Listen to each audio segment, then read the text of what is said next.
History beyond sleep, where the secrets textbooks tried to bury finally awaken. Tonight, in the shadowed hush of a wind-swept monastery, where sandstone walls breathed stories through their cracks, and candlelight etched forgotten names onto stone, a single flame danced alone. It was not a place marked on maps, nor remembered in dusty archives. It lay buried beneath dunes that had wandered over centuries, like waves of golden silence, a hidden refuge for those who carried questions too heavy for the world above. Here, in this cloister of silence, a scroll once rested, not on a pedestal nor behind glass, not celebrated nor condemned, but cradled in an urn of charred cedar, wrapped in silk darkened with age, untouched for generations. And yet, someone had read it, or tried to, or dreamt they did, long before the ink turned brittle, before the paper flaked into memory.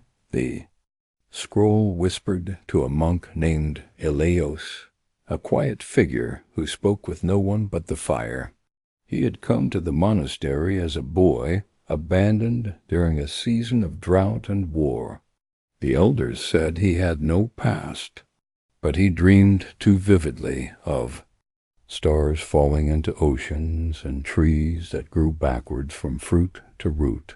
They thought it was madness.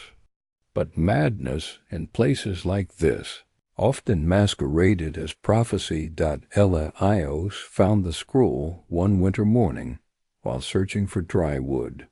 He pulled a brick loose from the back wall of the chapel's altar, and there it was, nestled in a hollowed stone like a secret begging to be forgotten. He did not open it, not at first. He merely sat beside it for days, watching it, listening.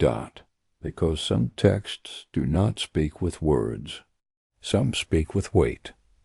Each night he would light a single candle, not for reading, but for reverence.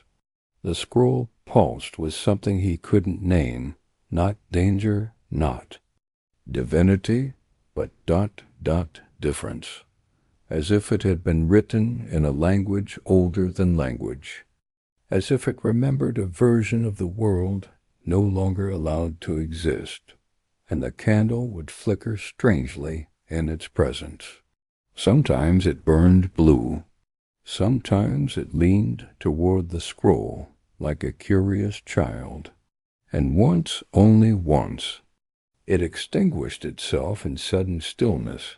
That was the night Eleos unwrapped the silk dot inside. The scroll's surface was rough, like bark soaked in ink. The letters were not letters, they were forms. Curved lines spiraled into spirals, nested within each other like seeds inside seeds. They shimmered, ever so slightly, as if remembering how to move. He traced them with trembling fingers. Not reading, receiving. The scroll spoke of a beginning, but not the beginning. No, this was a version unwritten in any holy book or hymn. A creation not sparked by a word, but by a pause, a stillness so complete that it became fertile. From that stillness a question emerged, and from the question, possibility. The scroll told of three beginnings.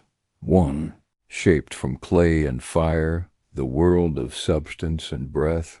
Another, formed of light and song, the realm of spirit and memory. And a third, born of not knowing, a creation still unfinished, still unfolding, always shifting. Eleos felt a chill as he read, not from fear, but from familiarity, as though the scroll wasn't telling him something new, but something he had already known, something he had forgotten in the act of being born. And that's when the candle went out. The next morning he tried to speak of it to the others. They did not listen, or perhaps They could not hear Dot. Words fell strangely from his tongue now, twisted, uncertain, as if his mouth no longer belonged to the same world. The head scribe warned him to stop. The prior forbade him from entering the chapel. The scroll, they said, was cursed. But Eleos knew better. Dot. It was not cursed. It was corrective, and what it corrected was dangerous. Dot. Because it did not offer comfort.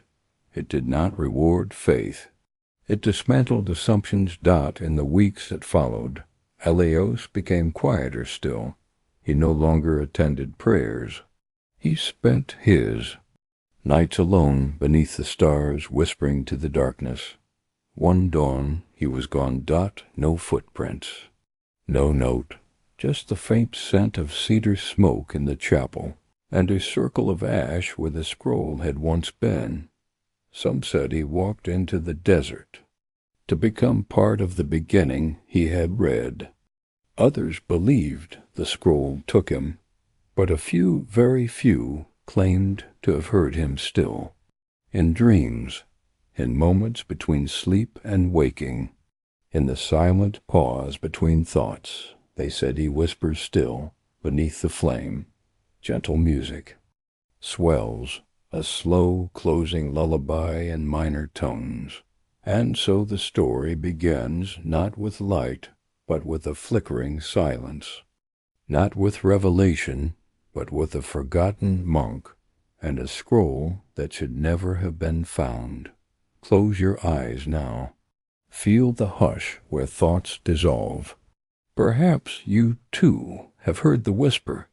Let it carry you gently into the next chapter of what was and what might still be. Before the scroll ever reached the monk Elias, before it was hidden in stone and silk, before ink cooled into silence, it was a sound, a soft sound, carried on wind. Not thunder, not the shattering chorus of divine command, but the low hum of a sky turning inward as if listening to itself. Someone somewhere heard it, not with ears but with memory. These were the first scribes, not priests, nor scholars, nor prophets, but listeners. They lived in the cradle between rivers, where the stars hung close like lanterns, and the air smelled of figs, dust, and waiting. There, amid mud-brick cities and flood-fed fields, a small brotherhood gathered in the upper chambers of a ziggurat, an ancient temple, whose stones remembered a time before kings had names. They were not known by titles, but by gestures. One scribe spoke with his hands folded like wings. Another tapped rhythms on to clay. A third simply watched the wind. They believed the sky was not distant, but intimate, a skin stretched thin between thought and form. And late at night, when the city slept, they listened. What did they hear? Not language, exactly, but tone, shifts, pressure and pull, like tides of meaning moving through air. Some called it breath of the deep. Others called it Elam, the word for silence with weight. When the moon reached its highest point, and stars aligned in patterns now forgotten. They would record what they heard, but their tools were strange. Not reeds, not brushes. They carved sound into copper, etched spirals into black stone, and inked waveforms into thin sheets of bark. They believed words could become solid if written with enough reverence, and that reading them, truly reading them, meant becoming them. One scroll survives from that era, not the forbidden scroll, but something like its ancestor. It was found buried beneath the ruins of Eridu, the city some believe to be the first city ever built by man. The scroll is untranslatable. Its script loops like rivers circling themselves. Its ink shimmers faintly. Even after 3,000 years, Modern linguists call it an anomaly, but dream walkers in the Zagros Mountains call it the letter to the beginning. They say it wasn't meant to be read, but remembered. Within that scroll, faint patterns suggest that the universe was sung into shape, each note a blueprint, each pause a boundary. Creation, according to these early scribes, was not a thing, but a harmony. The cosmos was not made. It was composed, not in a moment, but over an unfathomable arc of sound still vibrating across eternity. And in this song, humans were not the audience. We were the echoes. This terrified kings, because echoes cannot be controlled. And so the scribes vanished. Some were imprisoned. Some fled into deserts. Some simply stopped speaking and let their silence do the remembering. But before they disappeared, they passed down one last transcription, one line etched on the edge of a bowl made of meteoric iron. To write is to repeat creation. To write falsely is to unmake it. Centuries passed. The sky changed. Languages shattered and reformed. The scribes became myth, whispered of in fragments, misnamed as star priests or wind-oracles. But every so often, one would return, a quiet child who traced spirals in sand, a musician who heard rain as rhythm, a hermit who wept when the wind shifted east. They were not authors. They were receivers, and through them the song continued. Some believe the forbidden scroll was not written by any one hand, but compiled, collected, a harmonic residue of everything the sky ever whispered to those willing to listen long enough. This is why the script bends, twists, contradicts, and folds in upon itself like a melody remembered in fragments. It was never meant to be understood. It was meant to awaken. So tonight, as stars turn slowly overhead, and the hush of the world deepens like ink on a scroll, perhaps you, too, might listen, not for meaning, not for words, but for something softer, a kind of quiet music only, heard when thinking stops. The scribes once heard it, and in the silence between your breaths, maybe you will too. A faint harmonic chime lingers as the music fades. Soundscape, low ember crackles, distant wind over stone, muffled voices of a sacked city. In the heart of a city of learning, where the lamps of knowledge once burned through, night after night a fire rose that no scholar could extinguish. Not with water, not with wisdom, not with prayer. Alexandria, a name that still echoes like the scent of smoke in a sealed library. They say it was the greatest beacon of thought the ancient world ever knew. Scrolls by the thousands, scriptures by the hundreds. Wisdom layered, like sediment, each line a memory, each shelf a pillar of civilization. And then, but one scroll survived, not because it was protected, not because it was valued, but because it was feared. You see, there were certain scrolls in the library of Alexandria that were not stored with the others. They weren't catalogued, weren't taught, weren't even spoken of aloud. These were known only as silent leaves, texts that did not belong to the order of things. They contradicted, unraveled, or opened doors that scholars were too wise to walk through. Among them, wrapped in a wax-coated shroud, was the scroll that spoke of creation as a mistake corrected. It bore no title, only a sigil, a closed eye, flanked by 4 spirals. Each spiral turned in the opposite direction of the one before. It was never meant to be read again, and yet it was the only one that lived. When the fires began, some say by war, others by accident, and some by decree, the scholars did not reach for their favorites. They reached for their secrets in the panicked darkness, amid falling ash and splintered shelves. An unnamed scribe, young, hunched, half-blind, took the scroll and ran not to save it, but to bury it to lock it away in darkness deeper than flames. He wrapped it in oilcloth and sealed it in a clay jar, not a ceremonial urn, just a common vessel, the kind used to hold grain or wine or ink. He carried it down into the catacombs, beneath the library, through corridors where even rats had grown silent. He hid it behind a false wall, marked with nothing but dust, and then he left. Not a word, not a name, only the act of preservation, pure, without motive, like someone placing a candle on the window-sill of a house they no longer live in. Centuries passed.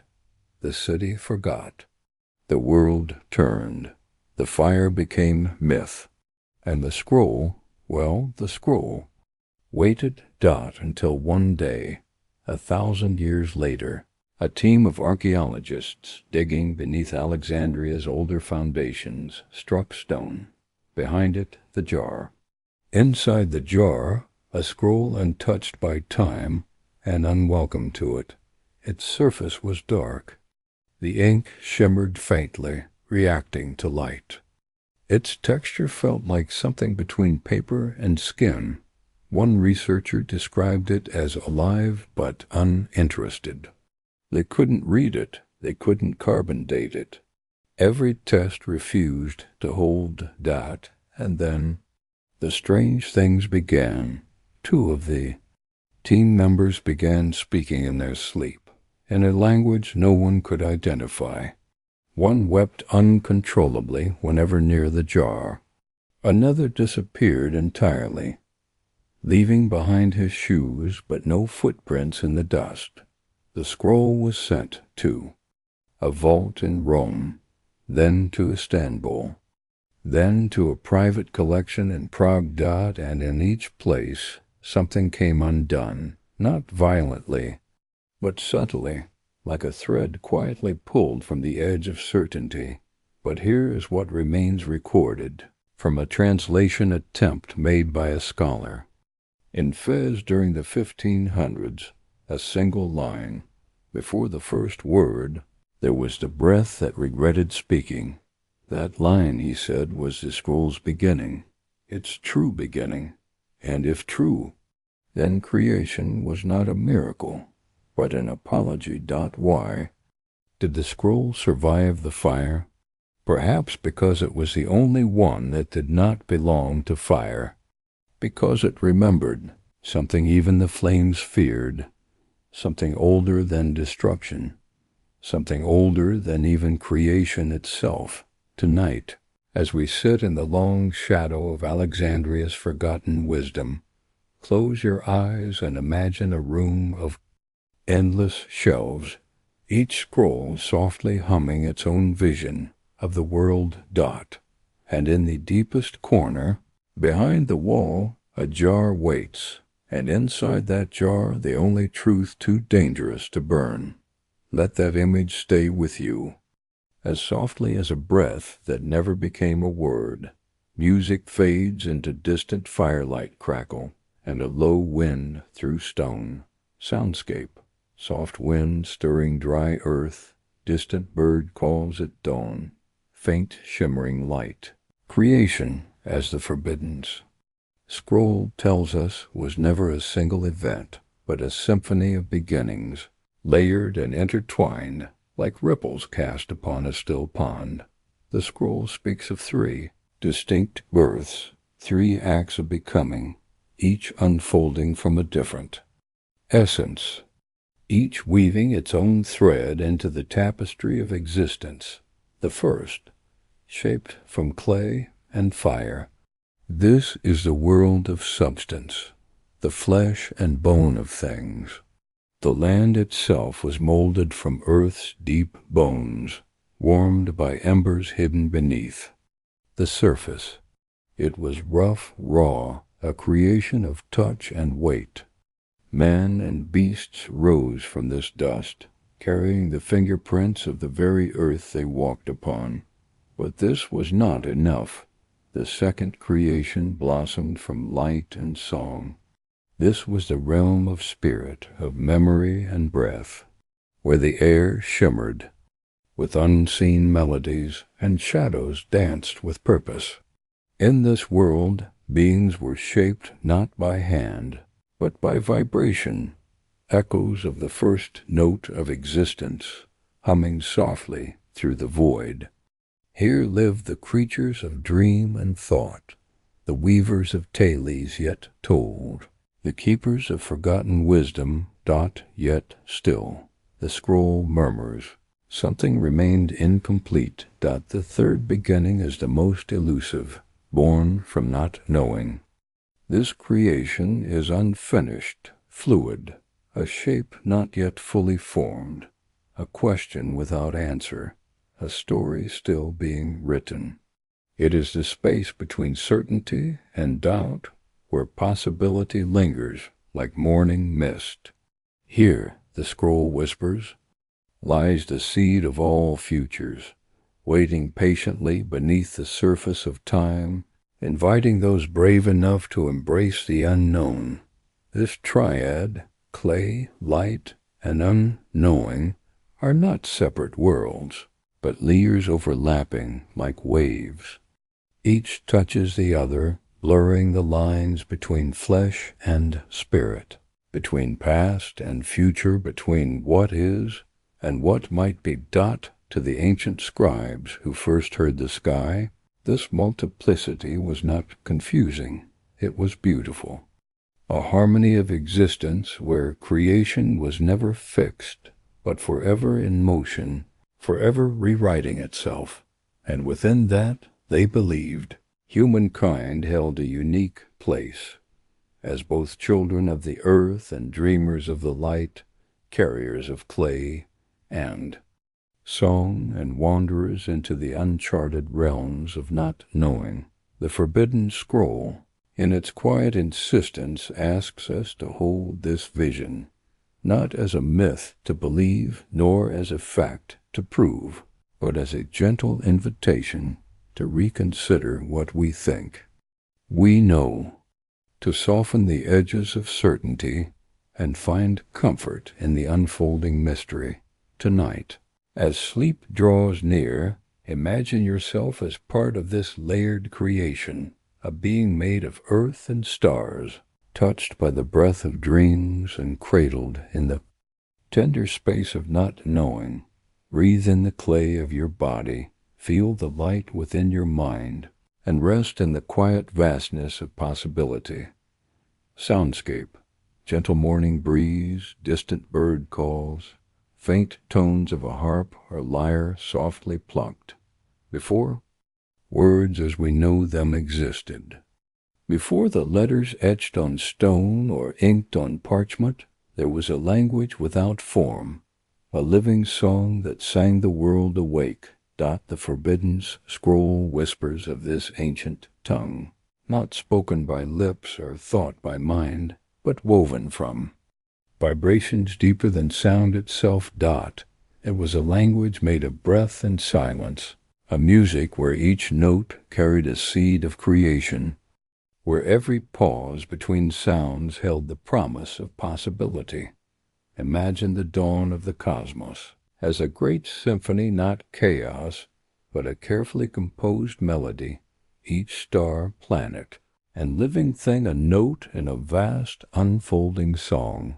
The scroll describes these notes as glyphs, not merely marks on a page, but living seeds of reality, forms that pulsed with life and breathed with thought.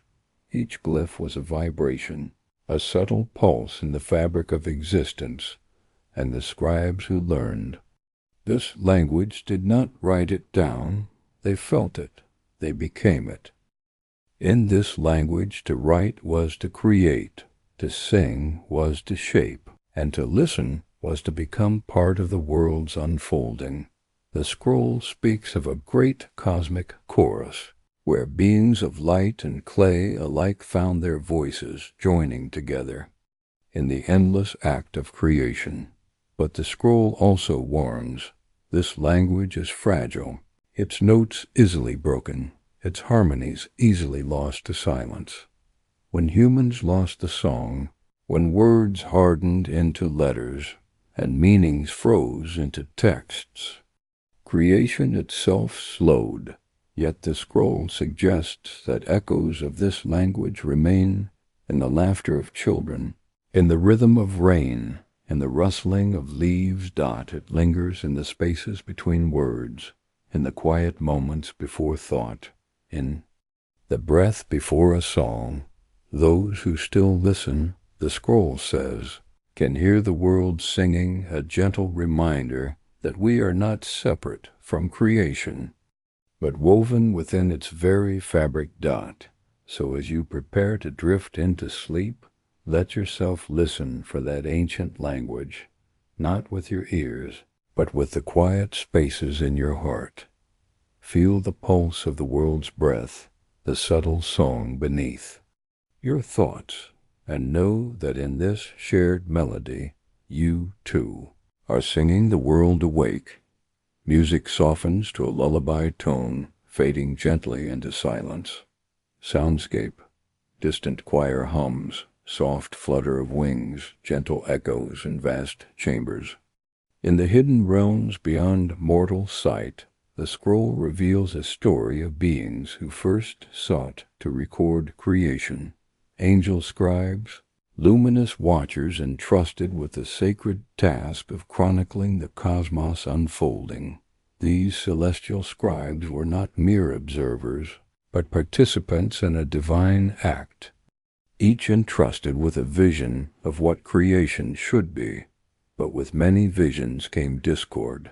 The scroll speaks of a schism, a fracture born not of anger, but of profound difference in understanding. Some angel scribes favored the world of clay and fire, valuing substance, form, and the tangible reality of earth and flesh. Others believed in the primacy of light and song, the invisible threads weaving spirit and memory together. A third faction embraced the mystery of unknowing, championing the space where creation remains unfinished, a canvas forever open to possibility. This division shook the heavens. The angel scribes debated and argued, their disagreements folding the fabric of reality itself. Time, the scroll suggests, was born in this schism, a necessary consequence of multiplicity, a river dividing what had been one into many. With the fracturing came memory, a way for creation to remember its lost unity, and for beings within it to seek reunion. The scroll paints these angelic debates not as conflict, but as a sacred dance, a movement of light and shadow, of certainty and doubt, woven into the eternal song of existence. It was through this schism that the universe gained depth, texture, and complexity. The imperfection of separation became the birthplace of growth, and the tension between difference became a source of creativity. For those who listen closely, the scroll offers a quiet hope that within our own divides and uncertainties there lies the same sacred potential for harmony. The schism of the angel scribes mirrors the fractures within ourselves, and within the world we inhabit. And perhaps, in recognizing this, we become part of the healing. As you settle deeper into the calm of night, let this thought softly settle with you, that division and doubt are not ends, but beginnings. Part of the unfolding story still being written by the quiet scribes within and around us. Music gently swells, then softens to a calm, lingering note. Soundscape, gentle rustling leaves, distant bird calls, at twilight, soft, flowing water. The scroll tells of a garden unlike any other, a place where time bends like the branches of an ancient tree, and roots reach not down, but upward toward the light dot. It was a garden that grew backwards, where fruit gave birth to flowers, and flowers whispered to the soil beneath them, tending to the seeds not yet sown. In this place, growth was a cycle reversed, a slow unspooling from harvest to bloom, from fullness back to promise. The caretaker of the garden was a figure shrouded in sorrow and light, a being who wept in reverse, tears gathering from the soil and rising to the sky. She tended the garden not to nourish it, but to remember what it once was and to dream of what it might become. The garden was alive with memories, each leaf a story, each root a forgotten hope, and every breeze carried echoes of futures undone. This strange garden, the scroll whispers, was not a place, but a process, a metaphor for creation itself, a reminder that sometimes to understand the whole we must trace the steps backward, return from fruit to root, from consequence to cause, that in the unraveling there is meaning, in the forgetting there is grace. Some believe the garden was a symbol of Eden itself, not as a paradise lost, but as a sacred cycle of becoming and unbecoming, a place where beginnings and endings blur, where the story of creation folds gently in on itself like a whispered secret carried by the wind. As you close your eyes, imagine this garden, feel the cool soil beneath your fingers, listen to the backward song of growth, and rest in the gentle paradox it holds. Let the garden teach you that in the soft unfolding of night there is both an ending and a beginning, woven together like roots and leaves, like memory and dream. Music fades to a tranquil, lingering melody as night deepens. Soundscape, slow wind through corridors, the faint scratch of a quill, the quiet rustle of old parchment. In every sacred text there is a signature, a mark, a symbol, a name, declaring ownership, authorship, origin. But in the case of the forbidden scroll, no such name exists. No scribe is credited, no lineage preserved. No voice claims to have written its words. And yet, someone did or something. The scroll bears only one symbol, etched not in ink, but in a kind of scorched gold near the upper corner, an Ouroboros swallowing its tail, surrounding a single closed eye, an eye not at rest, but in mourning. Scholars have debated its meaning for centuries.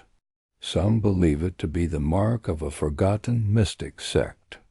Others whisper it is the sign of a being, not of flesh, but of thought itself, a consciousness that dripped into this world not to rule it, but to correct it. One legend, preserved in the journals of a 13th century Coptic monk, speaks of the one who wrote what should not be written, a figure glimpsed in dreams across cultures, a scribe cloaked not in robes, but in memory, writing with no ink, no hand, no time. This being, if being it was said to reside not in heaven nor earth, but in the space between interpretations, where meaning becomes unstable, where symbols bend and split. The monk wrote only one line before his manuscript turned to ash. He wrote because no one else remembered. Some esoteric scholars believe the scroll was not written but remembered, that its author did not invent, but retrieved, that its verses are echoes from a creation long buried, a version of the world overwritten by a cleaner narrative, a more comfortable myth. To read the scroll, they say, is to undo a forgetting, to remember something dangerous, something sacred, something unfinished. Other traditions go further. They claim the author of the scroll was not a mystic, nor a scholar, nor an angel fallen from grace, but God's own shadow, not the deity of thunder and light, but the echo left behind when that light withdrew, a being composed of divine doubt, tasked with writing the version of creation that the world refused to hear. They call it Eloth, the quiet witness, the one who listens backward. The scroll contains curious structural anomalies, lines that repeat with subtle changes, as though revised mid-thought, whole passages that seem to contradict themselves then resolve in silence. Was this the voice of the author, thinking while writing, changing like a living idea? Or was it the scroll itself, revising the story as it was being read? In a sealed archive in Istanbul, a single margin note was found beside a fragment of the scroll. Written in ancient Syriac, it reads, "I did not write these words. I became them. It is unsigned." But the handwriting matches no known human script. Its curves ripple when viewed under candlelight, and when read aloud, the reader's voice tends to falter, as if the sentence bends thought itself. Who was the forbidden's author? The one who dared to write a version of the world so profound it had to be buried, hidden, feared? Perhaps it was not a who, but a when, a moment, a presence, a convergence of silence and memory given form just long enough to place a single scroll in a jar of cedar oil. To preserve the truth we weren't yet ready to remember. As night deepens and your thoughts begin to loosen. Consider this, that the stories we are told are not always the only stories, that behind every creation there may be a shadow version, not evil, not false, but more difficult to bear, and that someone or something once tried to make sure we wouldn't forget. Music fades into a hollow, fading hum, like breath, leaving a chamber, soundscape, the slow creak of heavy doors closing, distant murmurs in stone halls, the soft ring of iron on parchment. Truth, when it doesn't serve power, becomes a danger. The forbidden scroll did not speak of dominion. It did not elevate bloodlines, did not justify empires, did not sanctify the ambitions of men crowned by war. Instead, it whispered of unmaking, of origins too complex for thrones to control, of beginnings that did not begin with kings, but with silence, breath, and uncertainty. And so, across centuries and continents, kings and councils moved not to understand it, but to bury it. The scroll, it seems, did not disappear by chance. Its disappearance was orchestrated. There are records fragmented, coded, often hidden in plain sight, of secret edicts passed behind gilded curtains. One such record, written in the waning light of the Umayyad Caliphate, speaks of a manuscript, not bound by law nor blessed by heaven, whose preservation would unravel all authority. Another, unearthed in the court archives of a Merovingian monastery, warns of a scroll that dares place creation in the hands of the unordained. And yet another, from the Han dynasty's twilight, simply calls it the text that eats. The law? In every case the response was the same. containment, suppression, erasure, not with fire alone, but with distraction, with rewritten histories, with state-sanctioned myths, with noise loud enough to drown a whisper. And yet, the scroll kept returning. It would vanish from a temple, only to reappear in a heretic's dreams. It would be sealed in catacombs, then found centuries later in a traveler's vision. It could not be held, but it could not be forgotten. Like a truth encoded into the bones of the world, it waited, not to be read, but to be remembered. One tale preserved in a hidden diary of an Ottoman librarian tells of a sultan who was brought the scroll in secret. He read it in silence, his hands trembling as he turned each page. When dawn came, he ordered it buried in the foundations of his newest mosque. Not to hide it, he said, but to remind the stones what came before them. That mosque still stands, and pilgrims say that when the wind is just right, you can hear a sound in the marble, not words, but a kind of listening. Even the Vatican archives, those labyrinths of curated secrecy, have a shelf without number, a chamber kept unlit, a box sealed not with wax, but with silence. There are whispers that the scroll, or one of its copies, rests there even now, unread, unmarked, feared, not for what it says, but for what it might undo. And so a quiet war was waged, not with swords or cannons, but with erasures, substitutions, and the comfortable lullabies of official stories. The scroll, the kings believed, had to be hidden because it asked the one question no ruler could answer. What if the world is not finished? Because unfinished things invite participation, and participation invites freedom, and freedom, true freedom, unsettles every throne.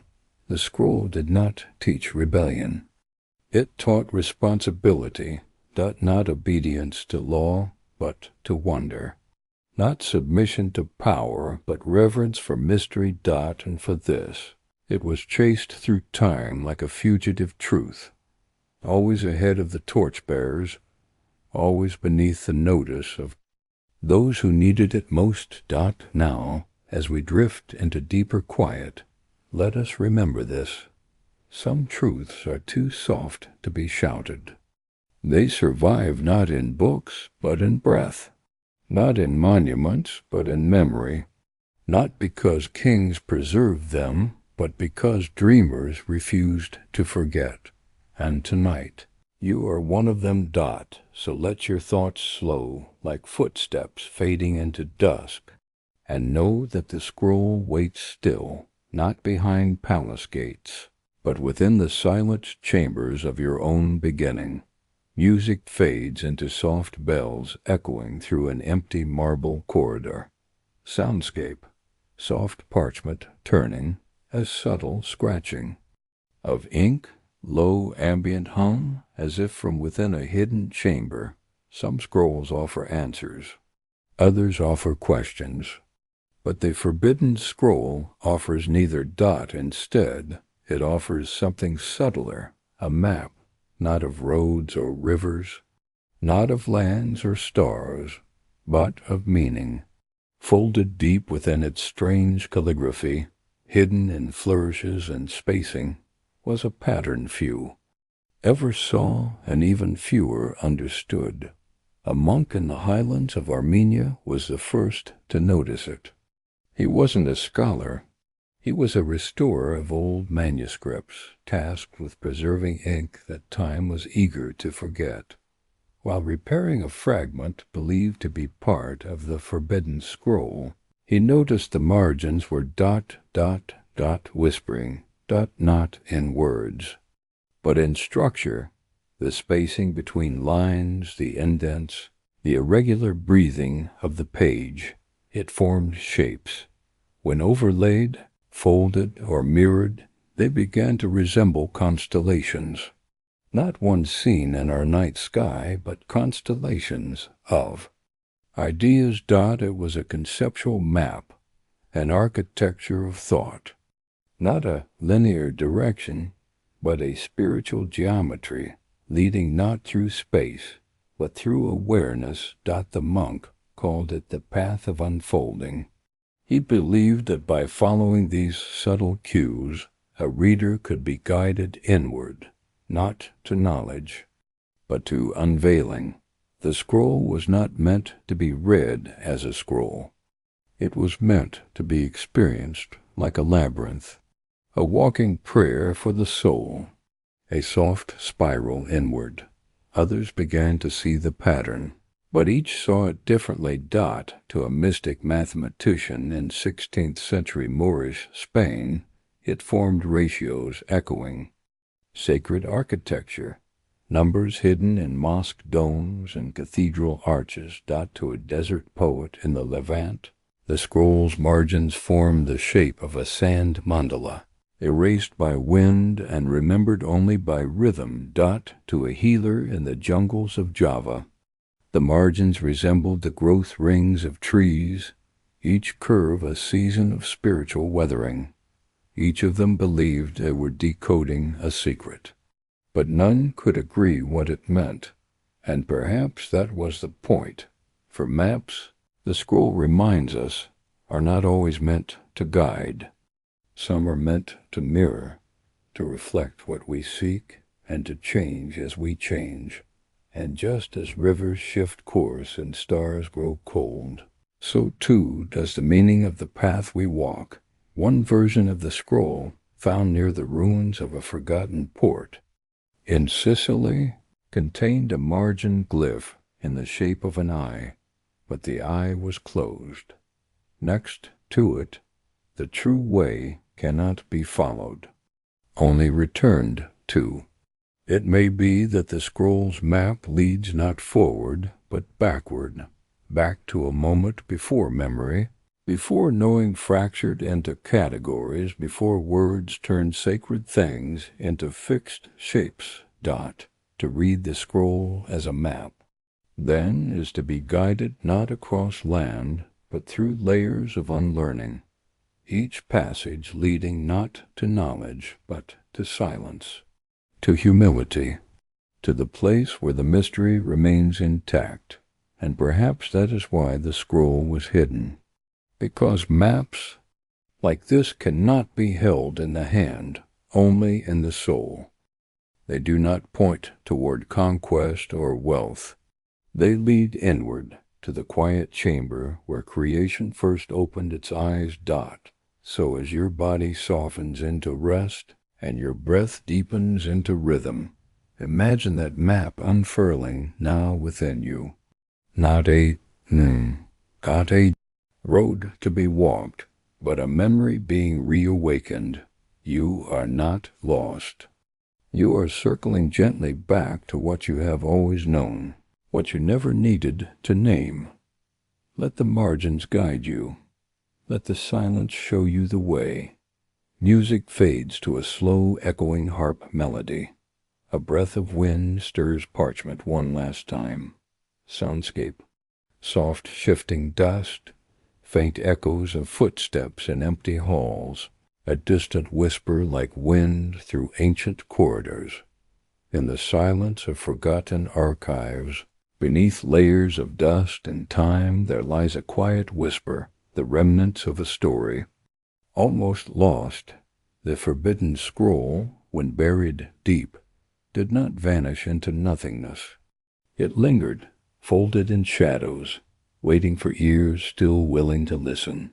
Ancient libraries fell to ruin, scriptures crumbled to ash, and yet the scroll's essence breathed softly in the margins of other texts, hidden references, coded symbols, a ghostly presence in the words of mystics and poets. It was as if the scroll had fractured itself, scattering shards of its truth across centuries and cultures. Scribes in far-flung monasteries recorded strange dreams, visions of light folding. into darkness of creation undone and rewritten. These dreams were dismissed as madness, but to those who dared, they were echoes of the scroll's song. In the deserts of Mesopotamia, a solitary hermit found a fragment of parchment, not a scroll, but a single line, written in a hand both ancient and trembling. In every ending a whisper lingers, a thread unbroken by time's hand. This thread, the scroll seems to say, connects all stories. No matter how much dust settles, how many pages turn to ash, the whisper beneath the dust endures. It is a reminder that truth cannot be destroyed, only hidden. Those who follow this thread become wanderers of memory, travelers between silence and speech, between the known and the unknowable. And sometimes, just sometimes, they find themselves standing before the scroll once more, not as readers, but as witnesses. Tonight, as the world quiets and shadows deepen, listen for that whisper, beneath your own breath. For in the stillness of dust and silence, the story waits patiently, ready to unfold anew. Music gently fades into a soft, sustained note, like wind through ancient stone. Soundscape, distant echoes, gentle flowing water, soft rustling of leaves, a faint heartbeat rhythm. Creation, the scroll reminds us, is never truly complete. It is a melody unfinished, a story left open, an echo that ripples through time without end. The scroll's final passages do not conclude, but fold gently back upon themselves, inviting the reader to become part of the unfolding it speaks of. A world still breathing, still forming, still learning, still dreaming, where each moment is both an arrival and a departure, a doorway to what has been and what might yet be. This unfinished nature is not a flaw, but a sacred truth. The scroll encourages a new kind of listening, one that embraces uncertainty, that welcomes the questions without needing answers, that honors the spaces between words as much as the words themselves. It is a call to rest in the mystery, to find peace in the not knowing. Across cultures and ages, this idea of the unfinished has appeared again and again, in myths of worlds still growing, in songs that fade into silence, in prayers that ask not for certainty, but for grace. Tonight, as you prepare to drift, let this thought settle softly within you, that you are part of this unfinished creation, a thread in a tapestry still weaving, itself a note in a song still rising, and in this there is freedom. A gentle invitation to rest in possibility. Close your eyes, breathe deeply, and listen to the echoes of the unfinished, the quiet hum beneath all things, the soft pulse of creation's eternal breath. Music fades into a soothing, slow lullaby, mingling with the soft pulse of a heartbeat. Soundscape, deep night ambience, faint wind through canyons, soft chiming like starlight touching water. Not all maps are drawn in ink. Some are charted in memory, in dream, in longing. The forbidden scroll speaks, in fragmented verse, of a figure known only by a symbol, a circle broken by a single line, drifting through the stars. They call him the cartographer of forgotten. Stars. No records place him in any known history. No tomb bears his name. And yet in the footnotes of old astronomers, in the margin scribbles of medieval scrolls, he appears, always searching, always looking skyward. He was not a man of power, nor of creed, but of direction, not the kind that leads us from place to place, but from question to wonder. The scroll recounts his path, not in biography, but in symbols, spirals, broken constellations, maps that twist back into themselves like the memory of a night sky long erased. It is said that he wandered not the lands of earth, but the heavens of thought, mapping stars that once were visible, and then were forgotten. Stars that didn't vanish, only fell asleep. He believed the stars were alive, that they responded to our remembering, that when we ceased to tell stories about them, they faded not from the sky, but from our perception. The cartographer's work was not to name the stars, but to awaken them, and he did so through stories, long, winding, patient stories told in the language of symbols and breath. The forbidden scroll preserves fragments of these stellar myths, a river of stars that forgets itself, a mirror constellation reflecting the dreams of unborn worlds, a cluster known as the choir that never sang. Each story was not a tale of origin, but of becoming. Each star a being still in the process of waking. One tale tells of a star that only appears when someone fully forgives. Another of a twin star system that exists solely to record forgotten kindness. And then there is the star that was once a word spoken in love so true it could not fade. These aren't astronomy. They're not meant to guide ships across oceans. They are emotional coordinates, navigational truths for the soul. The cartographer, the scroll implies, was not trying to map the cosmos. He was trying to remind us that the cosmos was already within us. To look up was to look inward. To remember the stars was to remember parts of ourselves that we had let drift too far away. And so his work continues, not in books or observatories, but in quiet hearts that still pause under the night sky and feel something stirred. As sleep begins to settle gently upon you, let your thoughts rise like slow constellations, not seeking meaning, but remembering wonder. You are a map, and you are also the stargazer, and somewhere a forgotten star stirs because you have remembered it. Music fades into a distant lull of starlight chimes, echoing softly in a quiet void. Soundscape, faint dripping water, shifting stone, low, ambient hum like wind through vast, buried chambers. They say it was never built, or if it was, it built itself, not from brick or scroll, but from memory and silence. A library, not in Alexandria, not in Babylon, not even on a map. The forbidden scroll calls it the library that was never found. No historian claims it. No archaeologist confirms it. And yet it haunts the footnotes of forgotten texts, like a recurring dream whispered across centuries. This library, the scroll suggests, was not made to house books. It was made to hold forgetting, a sanctuary of all that has been lost, erased, rewritten. A resting place for truths that history found too heavy.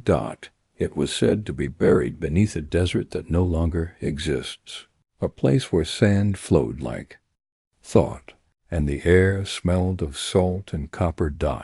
Wanderers wrote of dreams where they walked long corridors lined not with shelves, but with questions. In these dreams, knowledge was not read, it was remembered, as if you were simply being reintroduced to something you once knew deeply and let slip. The library was not silent. It whispered. Its walls breathed slowly, like something alive, and every whisper led not outward, but inward toward something hidden, not from the world, but from ourselves. The forbidden scroll mentions a room at its center, a chamber of unlit stone, known only as the vault of what could have been. Inside it, a single chair, a bowl of water, a mirror that showed not your face, but your forgotten intentions.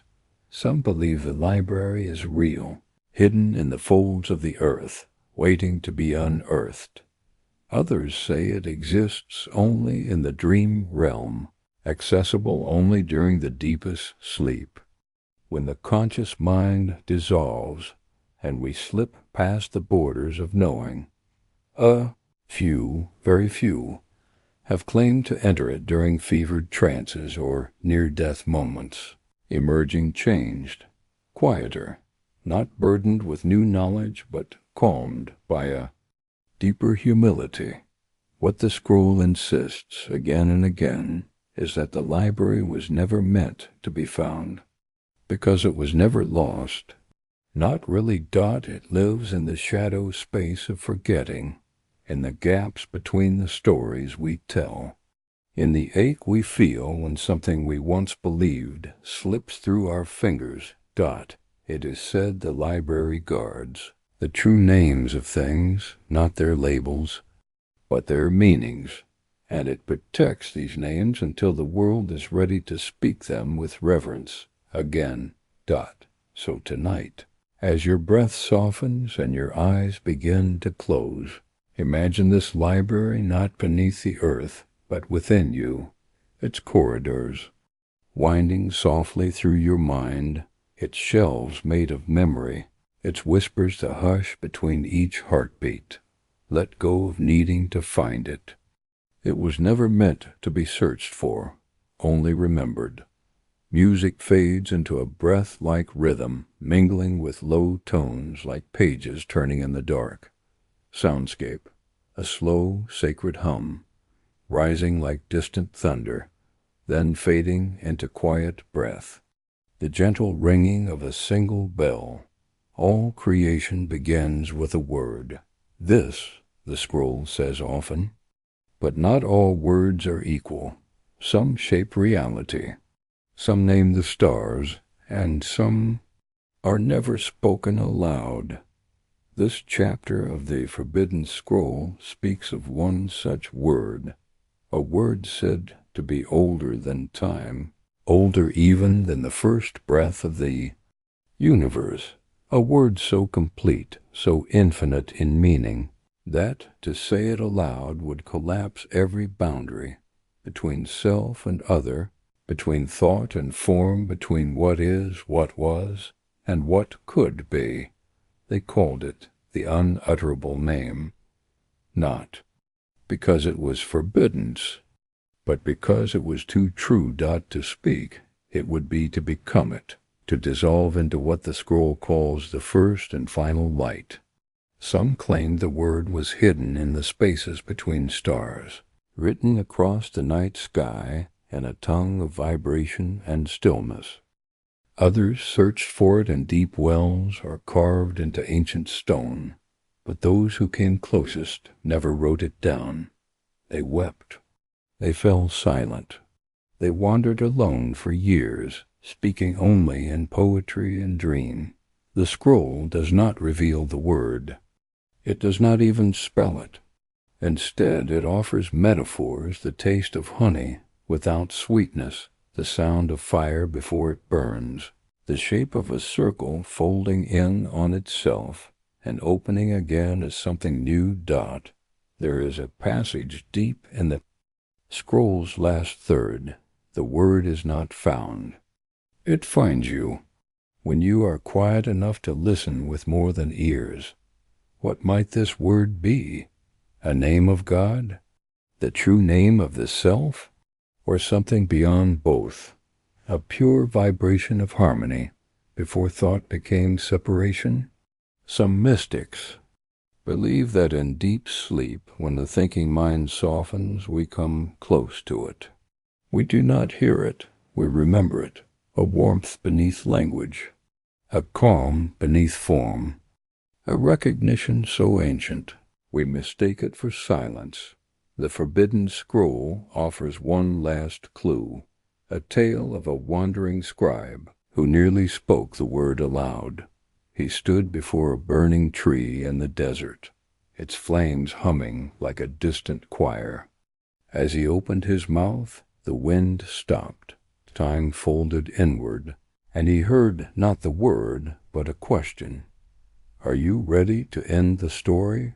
He wept and closed his mouth, and walked away, carrying the echo of the word like a lantern that gave no light, but only warmth. Some truths are too whole for language, too sacred to be broken into syllables. Perhaps the word is not meant to be spoken, but lived. So as you rest beneath the hush of night, feel that sacred word stir inside you, not as sound, but as stillness, not as meaning, but as presence.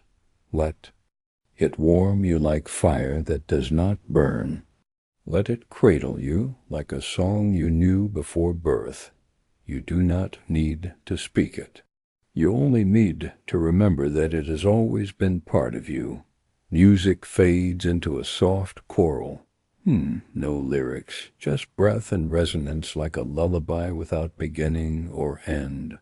Soundscape, soft footsteps on stone, faint whispers like wind.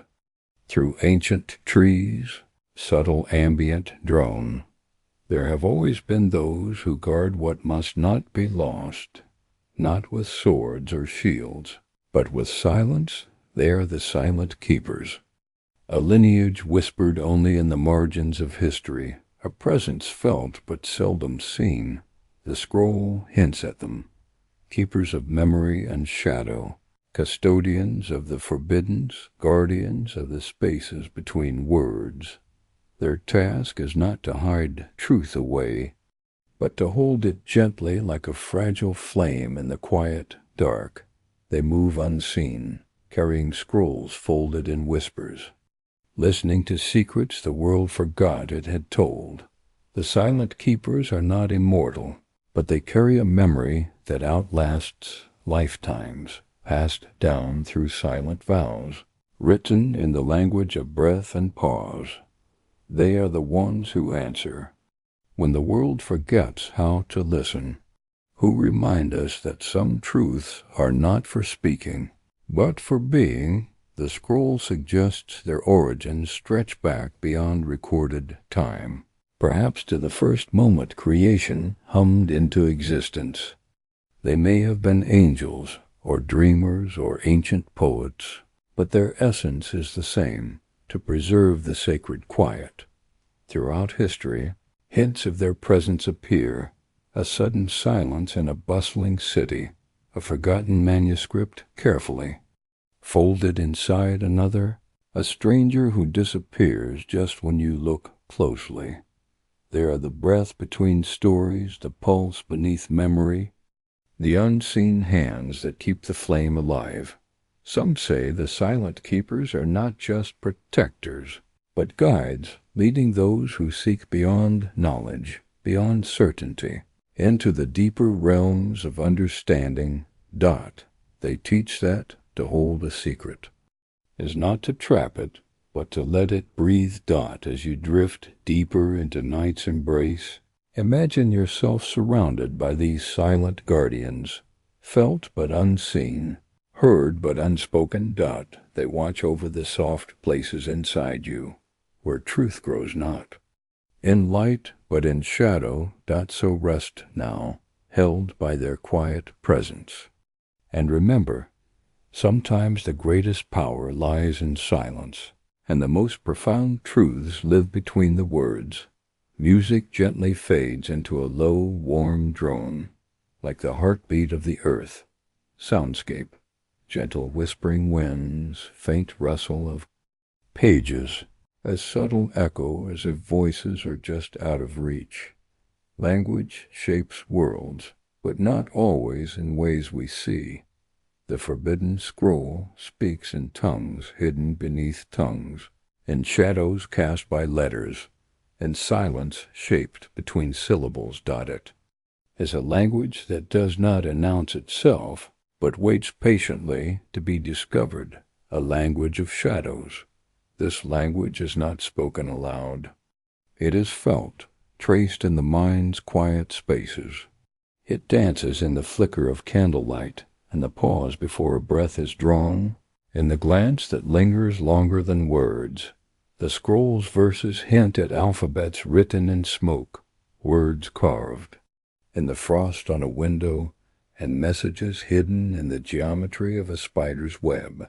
Some scholars call this language the script of the unseen, an ancient form of communication, existing alongside human speech, but speaking to something deeper.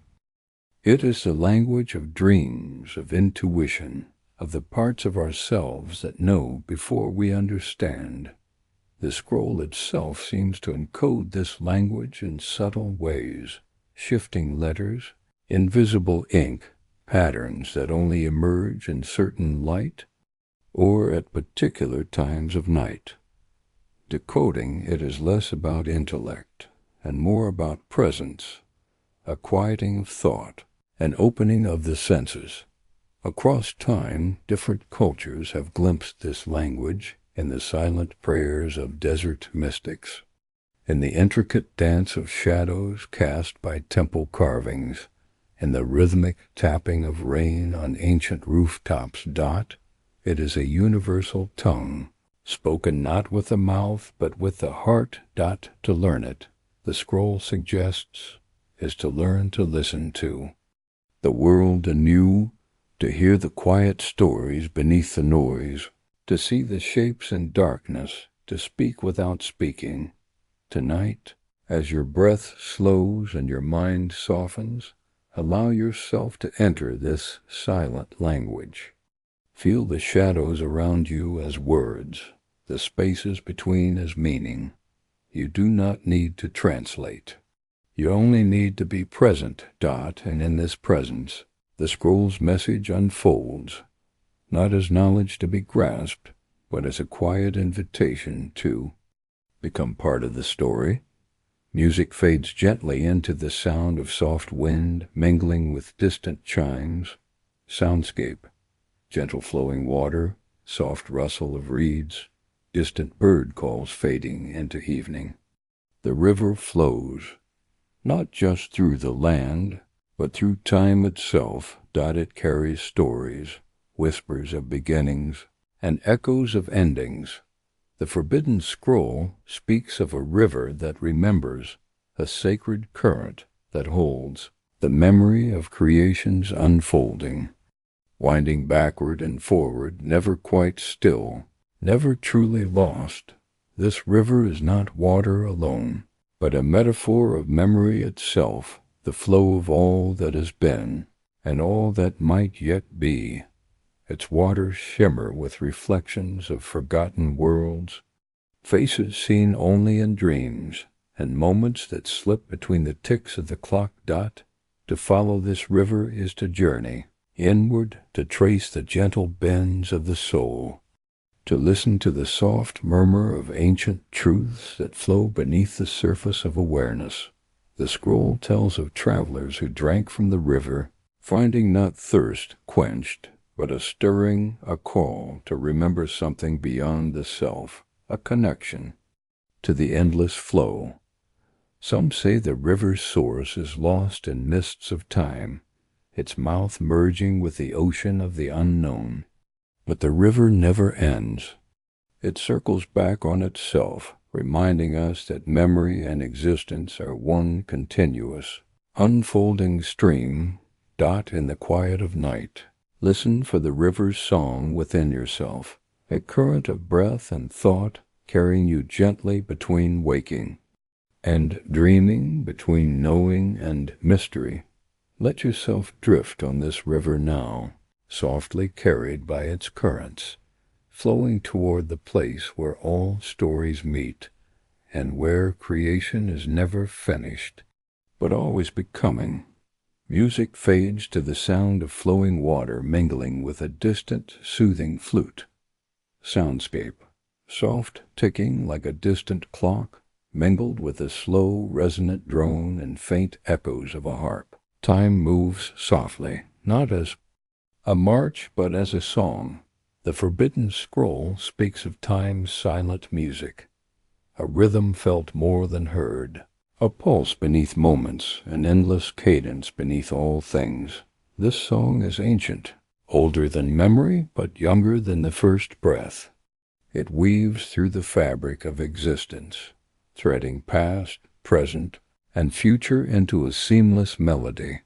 The scroll reveals that time is not linear, but layered, a vast symphony with notes played simultaneously, heard only by those who listen deeply. Each moment echoes the last and hints at the next, a conversation without words, a dance without movement. Ancient philosophers whispered of kairos, the right or opportune moment, the space where time slows and the soul can glimpse eternity. The scroll's verses reflect this, urging readers to find these moments, to rest within them, to hear the silent song beneath the noise. This song is a lullaby, a comfort, and a guide. It asks not for action, but for presence, to become still and let the melody carry you into places beyond thought. As night deepens, let your breath fall into this rhythm, slow, steady, like the heartbeat of the universe itself. Feel the silent song weaving through you, a thread of calm that binds all moments, all stories, all lives. And in this quiet music, know that time does not end, it only unfolds. Music fades into a soft hum, gently mingling with the distant sound of a heartbeat and whispered wind. Soundscape, soft pre-dawn ambience, distant birds, gentle wind stirring leaves, a faint glow of warmth. There is a moment just before dawn when the world holds its breath. The last light lingers softly, a whisper on the horizon, balancing between night and day, between darkness and the promise of morning. The forbidden scroll calls this the threshold of becoming, a place where all things pause, where creation itself seems to hesitate, and the unseen threads of possibility shimmer most clearly. It is here, the scroll says, that endings dissolve into beginnings, and the story folds back on itself, inviting you to step beyond what we know. This moment is fragile, too bright for night, too soft for day. And yet it holds a power more profound than any grand event, a quiet invitation to rest in the space between. Ancient poets wrote of this light, not as a spectacle, but as a presence, a calm awakening, a breath drawn deep within the earth's own heart. The scroll suggests that in this light we meet ourselves anew, not as who we have been, but as who we might yet become. It is a place of grace where the unfinished threads of creation are gently gathered and woven into hope. Tonight, as you drift closer to sleep, imagine yourself standing at this threshold, held in the tender balance of last light and first dawn. Feel the quiet warmth touch your skin, the soft pulse of possibility in the air, and the gentle unfolding of your own story as it moves toward morning. Rest here, in the stillness of becoming, and know that you are part of the endless dance, a light never extinguished, always waiting to shine again. Music fades into a warm, lingering note, mingling with the soft rustle of morning breeze. Soundscape, soft night-time ambience, distant. Crickets, a gentle breeze, rustling leaves, faint water trickling. In the quiet that follows the storm, there is a promise. The forbidden scroll whispers of this promise, not loud or grand, but soft and enduring, like a seed nestled beneath the earth. It is a promise of renewal, of beginnings unseen, of life, unfolding beyond what the eye can see. The scroll invites us to rest in this quiet, to listen not for answers, But for the gentle stirring of hope, it asks us to trust the spaces between breath and thought, between night and dawn, between what has been and what will be. Throughout history, this promise has appeared in the lullabies of mothers, in the prayers of monks, in the silent gaze of stars. It is the light held deep within us all, waiting patiently to bloom. Tonight, as your body softens and your mind drifts toward sleep, let this promise settle within you. Feel it as a gentle warmth, a quiet strength, a tender knowing that all things move toward healing. You do not need to grasp it. You only need to receive it, to let it cradle you like a lullaby carried on the wind. Rest now in this promise, soft, certain, and bright, and know that tomorrow and all tomorrows are born from the quiet. Music fades into a peaceful, lingering melody, mingling with the soft rustle of night. Soundscape, gentle weaving sounds, soft wind, distant bird song fading into twilight. There is a thread thin, almost invisible, that weaves through all things. The forbidden scroll speaks of this thread, a sacred connection that binds every moment, every story, every breath. It is a thread of light and shadow, woven not just through space, but through time and memory. It ties the stars to the earth, the past to the future, and the seen to the unseen. This thread cannot be severed. No force in the universe can unravel it. It holds the tapestry of existence together, fragile yet unbreakable. Throughout the ages, poets and mystics have sensed it, a silent pulse beneath life's noise, a quiet song heard only in stillness. The scroll urges us to find this thread within ourselves and feel the gentle tug that connects us all. To follow the thread is to walk a path of compassion, of understanding, of deep knowing that no one is truly alone. It is a reminder that even in moments of darkness we are linked to light, to love, to the eternal weave. As night deepens, let your thoughts drift along this thread. Feel its gentle pull weaving through your heart, through your dreams, through the stillness of sleep. Rest in the knowing that you are held by this sacred thread, by the stories that bind us, by the quiet promise of connection. Music fades into soft harmonics, blending with the gentle hum of weaving threads. Soundscape, soft water rippling, faint chimes, a subtle echo as if gazing into a vast, still space. To become is to reflect not only ourselves, but the world around us. The forbidden scroll offers a mirror, not of glass, but of unfolding, a mirror that does not show a fixed image, but a dance of light and shadow, a ceaseless flow of change. This mirror reveals the truth that nothing stays the same, that creation itself is a constant becoming, an endless turning, an eternal story without finality. In its depths, we see not who we were, but who we might yet be. The scroll's words invite us to embrace this becoming, to welcome the shifting tides within, to find grace in impermanence and peace in transformation. Across time, cultures have honored mirrors as gateways, as teachers, as symbols of the soul's journey. They remind us that reflection is not vanity, but a sacred act of seeing deeply, beyond the surface, into the heart of change.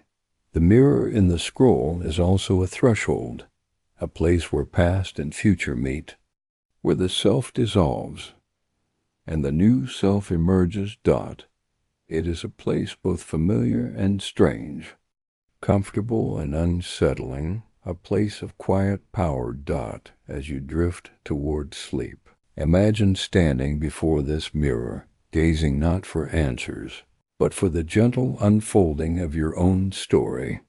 Let the soft ripples of possibility wash over you, carrying you toward new beginnings and quiet acceptance. Rest here, in the calm knowing that becoming is a gift, and the mirror is always waiting to show you the light within your transformation. Music fades into a tranquil blend of water and wind sounds, soft and enveloping. Soundscape, gentle rustling leaves, distant bird calls, soft trickling of a hidden stream. There exists a garden not found on any map, but nestled deep within memory. The forbidden scroll speaks of this place as the garden of lost voices, where the whispers of those forgotten gather and the echoes of untold stories bloom like flowers. This garden is not silent. It hums with the quiet murmur of voices that once spoke, truths now faded, songs once sung but now unheard. It is a sanctuary for all that was lost, not to oblivion, but to gentle remembrance. In the garden each voice is a petal fragile, yet vibrant, carrying the essence of forgotten dreams, the sighs of ancient hopes, and the soft shadows of unsaid words. The scroll hints that those who wander here can hear these voices not as sounds, but as feelings, as gentle stirrings in the heart. To listen is to honor the past, to cradle the quiet grief of loss, and to find solace in the company of memory. The garden teaches us that nothing truly disappears. Even what seems lost lives on in subtle ways, in the spaces we leave open, in the silence we carry. Tonight, as sleep enfolds you, imagine yourself walking through this garden, soft petals brushing your skin, a cool breeze carrying stories you never knew you remembered. Feel the gentle weight of lost voices, and let their presence remind you that every story matters, and every whisper holds its place in the unfolding. Rest now in this sacred space, where loss is transformed into gentle light, and the garden blooms eternal beneath your dreams. Music fades into soft ambient sounds of night and nature, tender and serene. Soundscape, soft night breeze, distant lullaby tones, gentle heartbeat rhythms merging with whispering leaves. Every ending is a beginning, every silence holds a song, and every breath is part of the quiet becoming. The forbidden scroll closes not with a shout, but with a whisper and invitation to rest in the stillness between stars, to find peace in the endless unfolding. It speaks of creation not as a moment, but as a gentle breath inhaling and exhaling through time, a rhythm without end, a dance between light and shadow, between knowing and mystery. This final chapter asks us to release the need for certainty, to trust the soft currents beneath the surface, and to embrace the beauty of becoming, slow, steady, and unseen. In this quiet becoming, we find the thread that binds all stories, the shared pulse of existence, the common breath of life.